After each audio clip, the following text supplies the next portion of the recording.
여러분 안녕하세요. 하울림 독서입니다. 반갑습니다. 오늘도 성경 읽어보는 시간입니다. 오늘은 창세기 43장입니다. 2021년 10월 25일 월요일입니다. 43장. 요셉의 형들이 베냐민을 데리고 이집트로 가다. 그 땅에 기근이 심하였다. 그래서 그들이 이집트에서 가져온 곡식을 다 먹어갈 때 아버지가 그들에게 말하였다. 다시 가서 양식을 좀 사오너라. 그러자 유다가 그에게 말하였다. 그 사람이 저희에게 엄중히 경고하면서 너희 아우와 함께 오지 않으면 너희는 내 얼굴을 볼 수 없다고 하였습니다. 아버지께서 아우를 저희와 함께 보내시면 내려가서 아버지께 양식을 사다 드리겠습니다. 그러나 그 아이를 보내시지 않으면 저희는 내려가지 못합니다. 너희 아우와 함께 오지 않으면 너희는 내 얼굴을 볼 수 없다. 그 사람이 말하였기 때문입니다. 그래서 이스라엘이 너희는 어찌하여 아우가 또 있다는 소리를 해서 나를 괴롭히느냐? 하고 말하자 그들이 대답하였다. 그 사람이 저희와 우리 가족에 대해 낱낱이 캐물으면서 아버지께서 살아계시느냐? 너희에게 다른 형제가 또 있느냐? 하기에 저희는 묻는 대로 대답했을 뿐입니다. 저희에게 아우를 데려오라고 할 줄이야 어찌 알았겠습니까? 유다가 아버지 이스라엘에게 말하였다. 그 아이를 저와 함께 보내주십시오.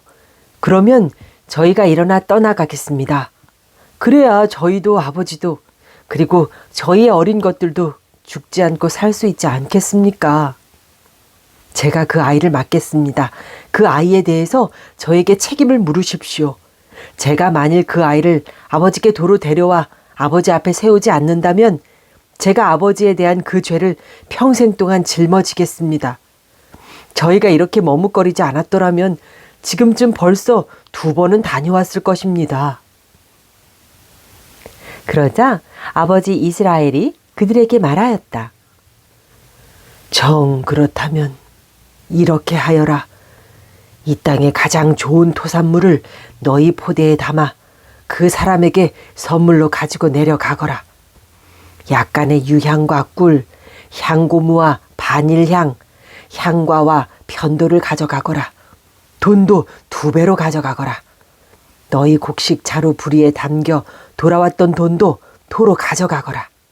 그것은 아마도 무슨 착오였을 것이다. 너희 아우를 데리고 일어나 그 사람에게 다시 가거라. 너희가 그 사람 앞에 섰을 때 전능하신 하느님께서 너희를 가엾이 여기시어 그 사람이 너희의 다른 형제와 베냐민을 보내주기를 바란다.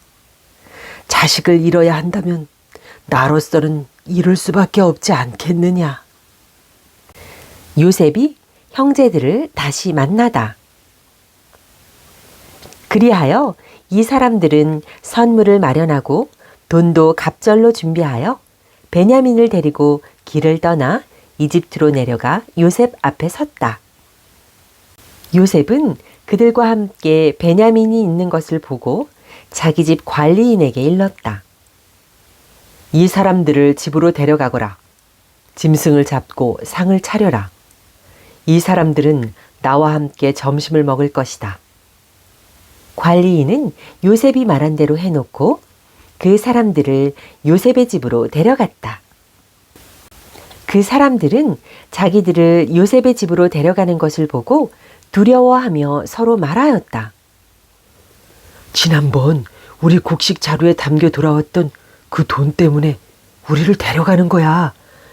우리에게 달려들어 우리를 덮치고 나귀와 함께 우리를 종으로 삼으려는 거야.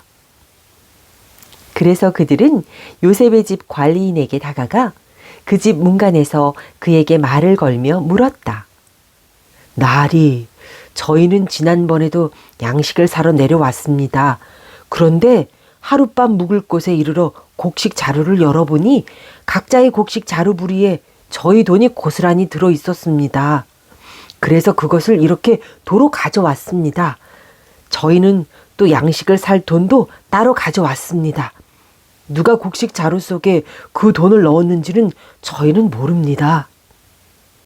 그러자 관리인은 말하였다. 안심하십시오. 두려워하지 마십시오. 여러분의 하느님, 여러분 아버지의 하느님께서 그 곡식 자루에 보물을 넣어주신 것입니다. 나는 여러분의 돈을 이미 받았습니다. 그러고서는 시메온을 그들에게 데려왔다.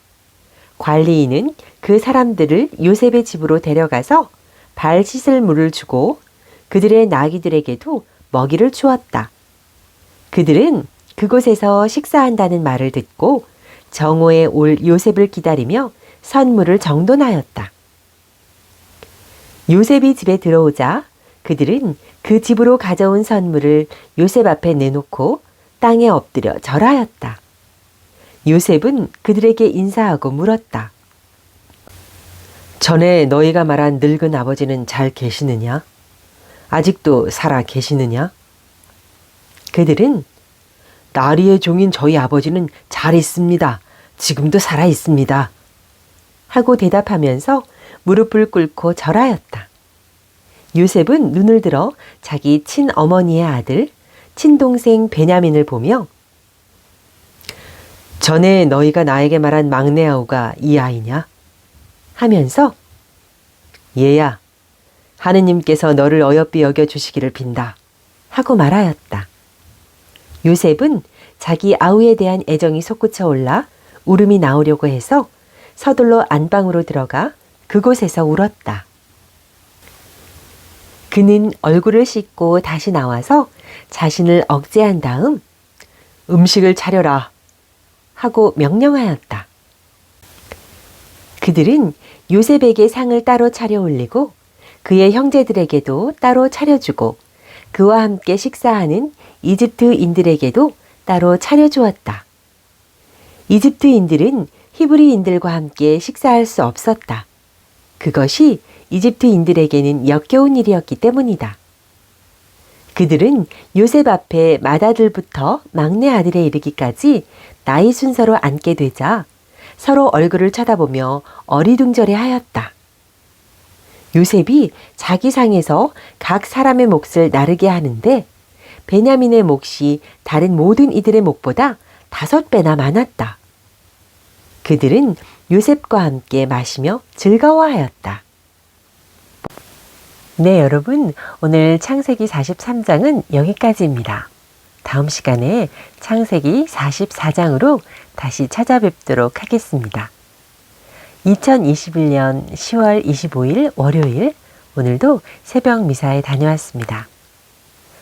이어서 매일 미사책, 독서와 화답송, 복음 읽어보도록 하겠습니다. 제1독서 사도 바오로의 로마서 말씀입니다. 형제 여러분, 우리는 육에 따라 살도록 육에 빚을 진 사람이 아닙니다. 여러분이 육에 따라 살면 죽을 것입니다. 그러나 성령의 힘으로 몸의 행실을 죽이면 살 것입니다. 하느님의 영의 인도를 받는 이들은 모두 하느님의 자녀입니다. 여러분은 사람을 다시 두려움에 빠뜨리는 종살이의 영을 받은 것이 아니라 여러분을 자녀로 삼도록 해주시는 영을 받았습니다. 이 성령의 힘으로 우리가 아빠, 아버지 하고 외치는 것입니다. 그리고 이 성령께서 몸소 우리가 하느님의 자녀임을 우리의 영에게 증언해 주십니다. 자녀이면 상속자이기도 합니다. 우리는 하느님의 상속자입니다. 그리스도와 더불어 공동 상속자인 것입니다. 다만 그리스도와 함께 영광을 누리려면 그분과 함께 고난을 받아야 합니다. 주님의 말씀입니다. 화답송. 우리 하느님은 구원을 베푸시는 하느님. 하느님이 일어나시니 그분의 적들은 흩어지고 원수들은 그 앞에서 도망치네. 의인들은 기뻐하며 춤을 추리라. 하느님 앞에서 기뻐하며 즐거워하리라. 고아들의 아버지, 과부들의 보호자, 하느님은 거룩한 거처에 계시네. 하느님은 외로운 이들에게 집을 마련해 주시고 사로잡힌 이들을 행복으로 이끄시네. 주님은 날마다 찬미 받으소서. 우리 짐을 지시는 하느님은 우리 구원이시다. 우리 하느님은 구원을 베푸시는 하느님. 죽음에서 벗어나는 길, 주 하느님께 있네. 복음. 루카가 전한 거룩한 복음입니다. 예수님께서 안식일에 어떤 회당에서 가르치고 계셨다. 마침 그곳에 18해 동안이나 병마에 시달리는 여자가 있었다. 그는 허리가 굽어 몸을 조금도 펼 수가 없었다. 예수님께서는 그 여자를 보시고 가까이 부르시어 여인아, 너는 병에서 풀려났다 하시고 그 여자에게 손을 얹으셨다. 그러자 그 여자가 즉시 똑바로 일어서서 하느님을 찬양하였다. 그런데 회당장은 예수님께서 안식일에 병을 고쳐주셨으므로 분개하여 군중에게 말하였다. 일하는 날이 엿새나 있습니다. 그러니 그 엿새 동안에 와서 치료를 받으십시오. 안식일에는 안 됩니다. 그러자 주님께서 그에게 이르셨다. 위선자들아, 너희는 저마다 안식일에도 자기 소나 나귀를 구유에서 풀어 물을 먹이러 끌고 가지 않느냐. 그렇다면 아브라함의 딸인 이 여자를 사탄이 무려 18회 동안이나 묶어 놓았는데 안식일일지라도 그 속박에서 풀어주어야 하지 않느냐. 예수님께서 이렇게 말씀하시니 그분의 적대자들은 모두 망신을 당하였다. 그러나 군중은 모두 그분께서 하신 그 모든 영광스러운 일을 두고 기뻐하였다. 주님의 말씀입니다. 오늘의 묵상. 도대체 안식일이 어떠한 날이기에 회당장은 18해 동안이나 병마에 시달리는 여인이 치유되고 건강해지는 일로 분개하기까지 하였는지 묻게 됩니다. 안식일은 어떤 날일까요? 가장 먼저 떠오르는 생각은 쉬는 날입니다. 성경에서 안식일에 대하여 가장 먼저 언급하는 곳은 창세기의 천지창조 대목입니다. 창세기가 전해주는 안식일은 하늘과 땅과 그 안의 모든 것이 이루어진 날입니다. 엿새 동안 창조가 다 이루어진 것이 아닙니다. 7째 날, 곧 안식일에 비로소 창조가 완성됩니다. 또한 이날은 하느님께서 복을 내리신 날입니다. 하느님의 축복이 내리는 날이며 그 축복으로 말미암아 이날은 거룩한 날이 됩니다. 안식일은 그렇게 다른 날들과 구별됩니다. 그리고 하느님께서 창조를 마치고 쉬셨기 때문에 쉬는 날이 되기도 합니다. 18해 동안 병마에 시달리던 여인이 치유된 일은 좋지 않은 상황에서 좋은 상황으로 옮겨가는 모습을 보여줍니다. 하느님께서 부신이 참 좋았다는 상황으로 바뀐 것, 곧 창조의 완성을 의미합니다. 또한 그 여인은 예수님의 치유로 하느님의 복을 가득 받아 거룩함을 체험하게 됩니다. 이에 그녀는 똑바로 일어서서 하느님을 찬양할 수 있었습니다. 여인의 치유 이야기는 안식일이 품고 있는 신학적 의미를 풍요롭게 만든 것이지 안식일의 의미를 훼손한 사건이 아닙니다. 오히려 이에 분개한 회당장에게는 안식일은 쉬는 날이었을 뿐 하느님께 축복받은 거룩한 날이 아니었던 것입니다. 이스라엘 백성의 안식일은 예수님의 부활로서 주님의 날, 곧 주일의 기원이 됩니다. 지금 우리는 주님의 날을 어떠한 눈으로 바라보고 있는지요?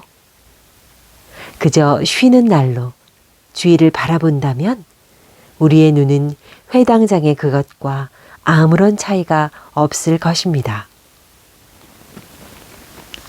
네, 여러분. 오늘은 여기까지입니다. 다음 시간에 다시 찾아뵙도록 하겠습니다. 시청해 주셔서 감사드립니다. 하울림 독서였습니다. 감사합니다.